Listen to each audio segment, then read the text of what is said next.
Hello everyone, আশা করছি আপনারা সবাই খুব ভালো আছেন। তো নতুন একটি ব্লগ নিয়ে আবার চলে আসলাম। তো সকাল সকাল ঘুম থেকে উঠেই আজকে আর ঘর ঝাড়ু দিয়ে ঘর মোছার কাজটা নাই, কারণ হচ্ছে একজন হেল্পিং হ্যান্ড রেখেছি, উনি হচ্ছে ঘর ঝাড়ু মুছবে। তো এই কারণে আজকে একটু কাজ কম ছিল। তো উঠেছিও দেরি করে, তারপরে ওঠার পরে একদম হাতে মাখিয়ে পেঁয়াজ বেশি করে, রসুন বেশি করে, 2 রকম ডাল দিয়ে, চাল দিয়ে, কাঁচা লঙ্কা দিয়ে খুব সুন্দর করে হাঁড়িতে মেখে, সরিষার তেল দিয়ে মেখে আমি খিচুড়ি চাপিয়েছি। দেখলাম ওর ভিতর টমেটো দিয়ে দিয়েছি, ওটা হচ্ছে দুপুরের জন্য। আর এখানে দেখো নুডলস রান্না করছি।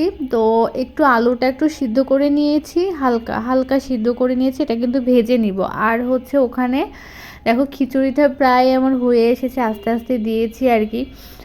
দেখতে কিন্তু খুব সুন্দর হয়েছে কালার। এভাবে মাখিয়ে রান্না করলে আমার কাছে খুব ভালো লাগে খিচুড়িটা। তবে জল মেপে দিয়েছি, খুব একটা বেশি শক্তও হবে না, আবার খুব একটা বেশি নরমও হবে না।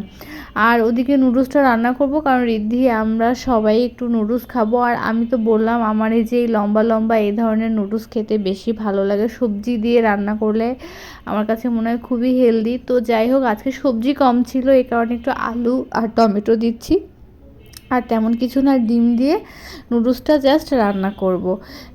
তারপরে দেখি খিচুড়ির সাথে কি করা যায়, সেটা এখনও ভাবিনি, কিছু একটা করতে হবে। তো এখানে দেখো আমি পেঁয়াজ মরিচ দিয়ে দিচ্ছি, পেঁয়াজ মরিচ দিয়ে সুন্দর করে ভেজে নেব, আলুগুলা দিয়েও ভেজে নিব। আর এই তো নুডলস খাওয়ার পর তারপরে চা করব। তোমাদের দাদা ভাই তো চা না হলে চলে না, তবে আজকে হচ্ছে মাঝে মাঝে কফিও করি। তবে কফি চা আমি তেমন একটা খাই না, কারণ আমার কফি খেলেই খুব অ্যাসিডিটি বেড়ে যায়, এই কারণে। আর সকালে এক এক দিন এক এক রকম ব্রেকফাস্ট করার চেষ্টা করি আর কি, যেদিন যেমন পারি সেদিন তেমন করি। কোনো দিন রুটি করি, কোনো দিন পরোটা করি, ঠিক নাই আর কি, এক এক দিন এক এক রকম করে রান্নাবান্না করি। তো এখানে দেখো, তোমরা বলতে পারো নুডলসে কেন হলুদ দিলাম। আসলে আমি নুডলসে কখনো হলুদ দিই না, এই যে আলুতে জাস্ট একটু হালকা দিচ্ছি কালারের জন্য, একদমই খুবই সামান্য, যেটা নুডলসে আপনারা কোনো স্মেল পাবেন না, যাতে নুডলস একদম সাদা সাদা যেটা হয়, এই নুডলসটা এরকম কালারটা আসলে খুব ভালো লাগে। ডিমটা যেহেতু দেয়া, তাহলে ডিমের যে আষ্টে যে গন্ধটা সেটা থাকে না। তবে হ্যাঁ, আমার কাছে সয়া সস নেই, সয়া সস থাকলে আমি দিতাম না। আপনাদের কাছে সয়া সস থাকলে আপনারা হলুদের ব্যবহারটা করবেন না। তো এখানে দেখো আমি হচ্ছে টমেটোগুলো দিয়ে দিলাম, টমেটো দেওয়ার পর না ভীষণ সুন্দর একটা কালার এসেছে, তাই না? তারপরে ওই যে মশলাটা দিয়ে দিলাম, এক্সট্রা লবণও দিয়েছি, কারণ এই মশলার লবণে এতগুলা নুডলস আসলে হয় না, এই জন্য এক্সট্রা লবণ দিয়েছি।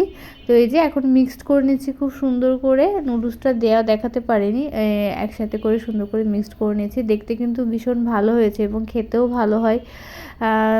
তোমাদের দাদাভাই আমার হাতে এরকম নুডলস খেতে সত্যি পছন্দ করে।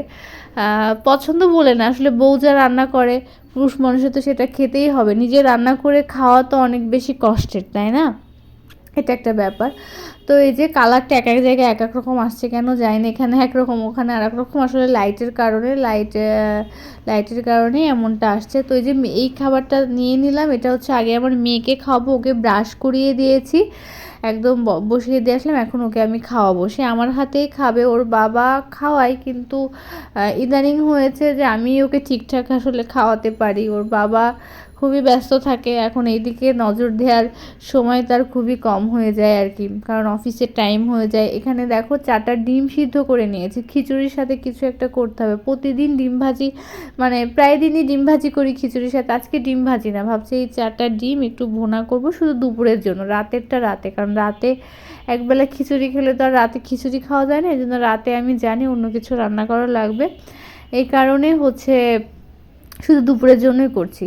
তো এই যে এখানে হচ্ছে ডিমটা ভেজে উঠিয়ে নিলাম। আর ডিম ভাজার সময় না ভীষণ ভয় লাগে, মানে ছুটে ছুটে আসে, এটা খুব ভয় লাগে। এখন আর আসলে কোনো কিছুই ভয় মনে হয় না, এই আর কি। বিয়ের আগে সব কিছুই রান্না বান্না কাজকর্ম কিছুই করতে পারতাম না, সব কিছুই ভয় ভয় লাগতো। এখন নিজেরটা নিজেরই করতে হবে। আর যার মা নাই, মানে এই বয়সে মা হারিয়েছি, তো সেই ক্ষেত্রে সেই আদর করার জায়গাটাও নাই, আদর করার জায়গাটাও আসলে শেষ হয়ে গিয়েছে। তো এই জন্য নিজের মনটাকে অনেক বেশি স্ট্রং করেছি, নিজেকেই সব কিছু যতদিন বেঁচে আছি যেন এভাবে নিজের মতো সব কিছু করে তারপরে যেন চলে যেতে পারি, তাহলেই খুশি। কারোর উপর ডিপেন্ড হওয়ার একদমই ইচ্ছা নাই। তো এখানে কষিয়ে না জল দিয়ে দিলাম। এখন হচ্ছে মানে জল দিয়েছি একদমই সামান্য আর কি। আর এই যে মশলাটা করেছি এর ভিতর টমেটো দিয়েছিলাম, তারপরে আদা রসুন জিরা এই কয়েকটা দিয়ে একসাথে যে পেস্ট করেছি, আর এই যে পেঁয়াজটা ভেজে দিয়েছি, আর কাঁচা লঙ্কা,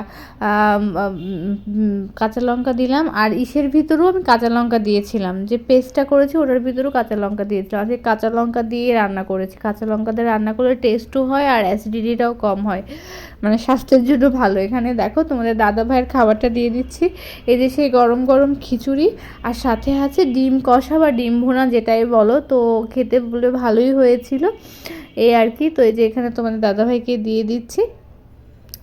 তো কেমন লাগলো বলো আজকের ব্লগটি। আজকে সকাল থেকে আসলে অনেক বেশি তাড়াহুড়া থাকে, কারণ সকাল দুপুর একসাথে রান্নাবান্না থাকে, যে কারণে মানে সব কিছু গুছিয়ে উঠতে পারি না। এই জন্য আজকে ব্লগটা দিতেও আসলে দেরি হয়ে গেল। তো তোমরা সবাই ভালো থেকো।